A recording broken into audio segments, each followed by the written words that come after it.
Ito pala ang totoo. Matagal ng hawak ng CIDG ng PNP itong si alias Totoy. Dahil nga daw po ito ay maraming alam tungkol sa missing sa Bungero. Inamin po ni PNP Director General Nicolas Torre III na noong panahon pa niya as Director ng CIDG ay hawak na nila ito. Kaya marami na silang impormasyon kung sino ang mga posible at dahilan ng pagkawala ng 100 or mahigit na 100 na sa Bungero. Ayon kay General Torre, naniniwala siya hindi lang 15 o 15 pulis ang sangkot. Baka daw meron pa sa pagpapatuloy ng malalim na investigasyon. So lumalabas po ngayon mga kaibigan na marami nang nadiskubre, marami na rin inamin si alias Totoy bilang testigo na ngayon ay protektado na ng PNP at sasailalim pa sa Witness Protection Program ng Department of Justice. Kaya naman pala ang laging sinasabi ng mga otoridad, maraming mananagot na mga maiimpluwensyang tao dito sa pagkawala ng mga sabungero. Ay dahil nga po sa matagal na pala nilang hawak at nakakuha na sila ng mga bagong impormasyon na magpapatunay at magpapalakas sa mga kaso. Hindi lang po yung hawak ng gobyerno ngayon ay yung 4 na mga security guard na testigo na rin. Nauna pala itong si alias Totoy. Naku, delikado. Kaabang-abang ito. At siyempre, delikado rin ang kalagayan niya ngayon kung siya papakawalan. Kaya kinontrol na ng ating PNP at ng mga otoridad para hindi ito magalaw ng kung sino man na posibleng masagasaan ito sa kanyang mga sinasabi. Hindi ko po sinasabi na ang lahat ng kanyang sasabihin ay kapanipaniwala. Pero nakakuha na po ng idea o lead ng malalimang investigasyon ang gobyerno. Kaya naman pala, nag-utos si Pangulong Marcos na palalimin pa ang investigasyon sa mga sabungerong nawawala para mabigyan ng hustisya ang mga pamilya. Ayun. Nako, related sa balitang yan, madami nga daw po ang pwedeng managot at masasabit, sasangkot dito sa mga krimeng ito sa nangyari sa Isabong na nawala ang mga sabungero. Ayon mismo kay PNP Chief, ito pa yung bago. Posible raw, hindi lang yan sa Taal Lake ibinaon ang mga naging biktima. Posibleng meron pang ibang lugar. Kasi nga naman kung 100 yung mga sabungerong yan na inilagay sa balde tapos tinapon sa Laguna Lake, posibleng meron pang ibang pinagtapunan.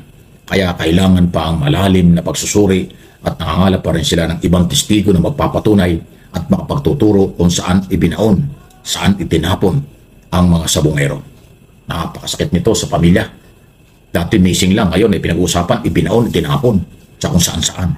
Kaya malawak ang paghahanap, hindi lang sa Taal Volcano or Taal Lake sa paanan ng bulkan, kung hindi may mga iba pang lugar na pwedeng puntahan ang mga otoridad. So, ibig sabihin lang po niyan, talagang si General Torre po ang isa sa mga mapagkakatiwalaan pagdating po sa mga ganitong kasensitibo na kaso. Napatunayan na po yan ng ating General Torre dahil nga po sa kanyang ginawa na paghuli at dito kay Digong at dito kay Kibuloy, di ba? Na ipakita naman niya na talagang kayang-kaya niyang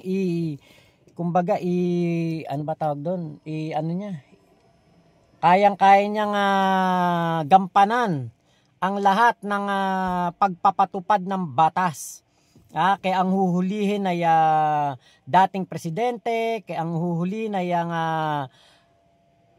isang pastor na makapangyarihan na maraming kaalyado. Wala pong pakialam dyan si General Torre. Talagang kayang-kaya po niyang gawin ang kanyang trabaho. Dahil yan po ang kanyang sinumpaang tungkulin sa ating inang bayan. Kung hindi pa naging PNP chief si General Torre at hindi siya tinalaga ng ating Pangulong Bongbong Marcos, nako, hindi pa pala ito talaga susuko o hindi pa lalabas itong si alias Totoy. Kaya nga po isang magandang pagkakataon nitong ginawa na ito ni PBBM na pagbibigay ng pagkakataon kaya General Torre bilang PNP chief para po meron pong makuha ng hustisya ang mga kababayan natin na mga sabungero at ang kanilang mga kaanak na naulila.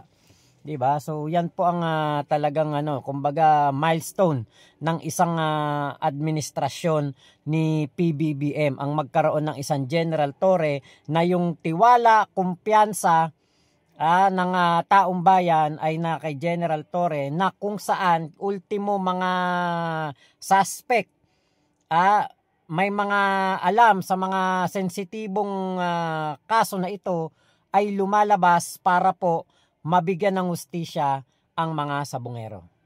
Sunod na ating pag-usapan, gambling. Ang gambling, illegal gambling, sila nga ba ang ugat ng crime, karahasan, krimen dito sa ating bansa? Isabong, pogo, weteng at iba pa.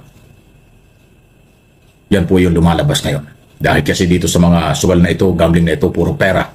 Malalaking volume ng pera pinag-uusapan dito. Malaki ang mga talunan, pinagtatalo ng pera between mananaya, between sabongero at saka po ang kapitalista. Hindi lang sa sabong, pati sa pogo na pinatigil na dahil nga sa matinding krimen, ang weteng at iba pang illegal gambling. Kaya nga meron ng panukala na itigil na ang online gambling. Hindi lang nakakasira sa kabataan, kung hindi minabubuwis ng mga buhay na nawawala dahil nga ho diyan sa sugal. Legal o illegal, nagiging prohisyo na sa kabataan at sa buhay ng mga nagagamit at namumuhunan dito sa gambling sa ating bansa. Palagay ko panahon na rin nga ito sa ilalim ng kasalukuyang pamahalaan kung paano ito makontrol o ipagbawal para sa proteksyon ng mga sibilyan. Samantala, sa iba nating mga balita, kaugnay naman po sa issue pa rin tungkol sa hindi lang investigasyon ko, hindi sa mga korte, dapat lang ho talaga mga ibabaw ang batas. Litisin sa mga korte, litisin sa lahat ng mga lugar na naaayon sa kapangyarihan ng batas para panagutin ang mga taong nagkakamali o nasasangkot sa grabing korupsyon at pang-aabuso.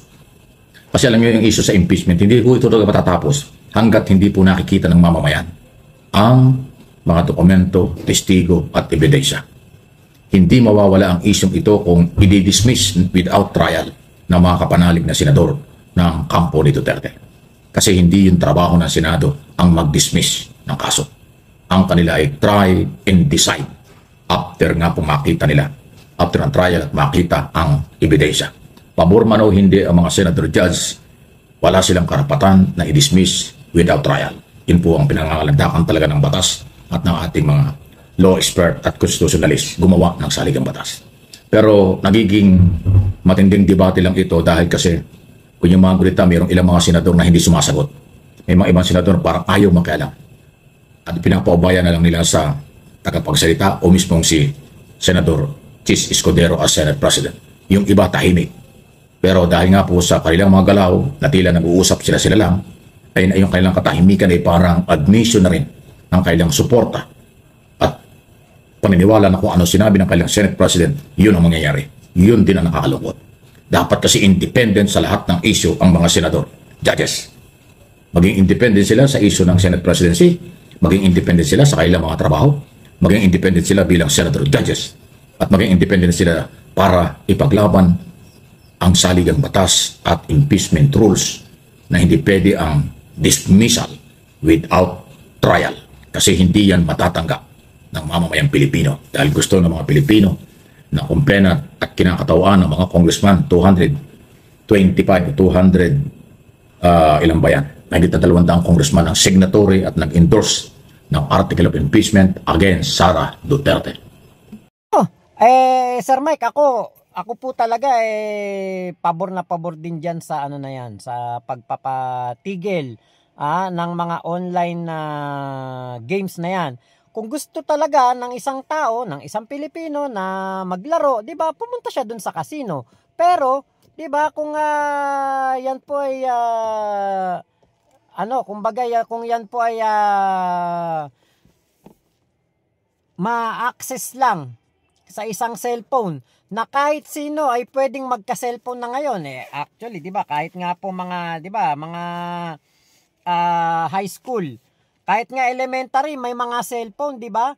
So, talagang napakaganda po nitong panukala na ito ng mga ilang senador na ipatigil na po itong online games. At ibalik na lang po sa tradisyonal na paraan. Oo nga tayo, high-tech na ang panahon ngayon. Oo nga at tayo po ay kumbaga ang atin pong mundo ngayon ay pataas na ng pataas ang teknolohiya na kumbaga kailangang makasabay ng ating gobyerno, ng mga negosyo. Pero 'di ba yung ganito namang kalakaran, ganitong sistema na nakakasama po na ultimo po mga kabataan ay nakaka-access sa ganitong bisyo. Dapat po talagang ito'y itigil na. Ito po talaga dapat nang ihinto at wala pong maidudulot na kahit anuman lang na kabutihan ito sa ating mga kababayan, lalo na sa mga kabataan, dahil nga po bata pa lang sila na kumbaga parang tinuturuan na sila o natututo na sila na gumawa po ng mga hindi magagandang bagay.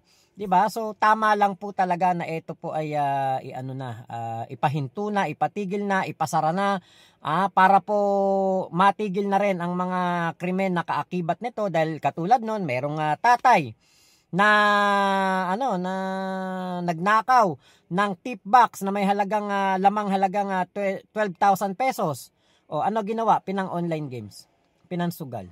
'Di ba? Kaya po sana ay maaprubahan ang mga ganitong panukala at maging batas para po talagang ipasara na at itigil na po ang online games na ito. Ako'y lumaki sa isang lugar na meron akong nakikitang mga naglalaro ng sugal. Pero hindi po ako naengganyo. Kasi nga po, ang turo sa amin, lalo na ng mga lolo't lola ko, masama yung ganyang bagay. Hindi ka uunlad dyan. Ultimo nga ang pinakamalaking, kumbaga, mga gambling lord. Alam nila na walang nananalo sa sugal. Walang swerte yan dyan. Kumbaga, sa 1,000,000 na tao na naglalaro, 1-2 lang ang pwedeng manalo. Paano yung 1,000,000 na naglaro? Diba? Napakalaki ng problemang kakaharapin. Kaya po ako talaga hindi po ako in sa ganyan pong masasamang gawain. So yun lamang po, maraming salamat Sir Mike Cabe sa video po na inyong binigay sa amin at information na inyong inihatid sa amin. Maraming salamat po. Marami kami natututunan. Thank you din po sa lahat ng mga tropa pips natin. Ingat po kayo. Nasan mang panig kayo ng mundo. Momo, chup chup, love you. God bless us all. Pilipinas. God first. Salamat po.